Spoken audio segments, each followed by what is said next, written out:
যুদ্ধবিরতি ঘোষণার পরপরই তেহরানের রাজপথে ঢল নামে সাধারণ মানুষের। হামলার ভয় আর আতঙ্ক উপেক্ষা করেই ইরানের জাতীয় পতাকা হাতে স্লোগান দেন হাজার হাজার মানুষ।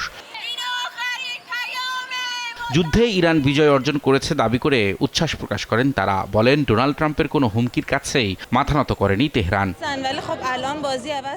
যুক্তরাষ্ট্র বুঝতে পেরেছে ইরান একটি পরাশক্তি। চুক্তি না মানলে আমরা তাদের সাথে অন্যভাবে বোঝাপড়া করব।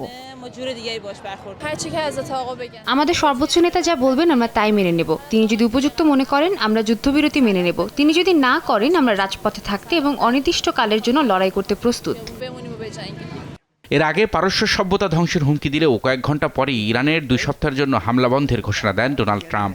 পাকিস্তানের প্রধানমন্ত্রী শাহবাজ শরীফ ও ফিল্ড মার্শাল আসিম মুনিরের অনুরোধ ও ইরানের পক্ষ থেকে পাওয়া 10 দফার একটি প্রস্তাবের ভিত্তিতে হামলা স্থগিত করা হয়েছে বলে জানান তিনি।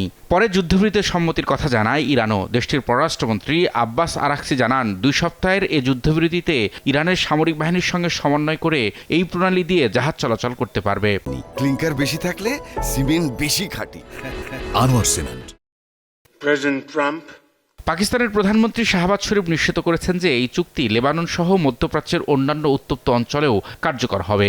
ইসরায়েলের পক্ষ থেকে যুদ্ধবিরতি মেনে নেওয়ার কথা বলা হলেও এর সঙ্গে লেবানন অন্তর্ভুক্ত নয় বলে দাবি করেছে নেতানিয়াহু কার্যালয়।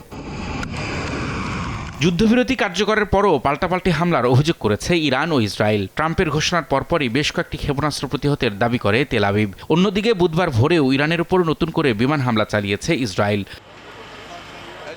যুদ্ধবিরতির ঘোষণার পরপরই আন্তর্জাতিক বাজারে কমতে শুরু করেছে জ্বালানি তেলের দাম। এরই মধ্যে যুক্তরাষ্ট্রের অপরিশোধিত তেলের দাম 15% কমে ব্যারেল প্রতি $90 নিচে নেমে গেছে। দক্ষিণ কোরিয়া ও জাপানের বাজারেও নিম্নমুখী জ্বালানির দাম। যুদ্ধবন্ধের সুবাতাস বইতে শুরু করেছে আন্তর্জাতিক পুঁজিবাজারেও। চাঙা শেয়ার বাজারের সূচক। রবিউল ইসলাম আওলাদ, সময় সংবাদ।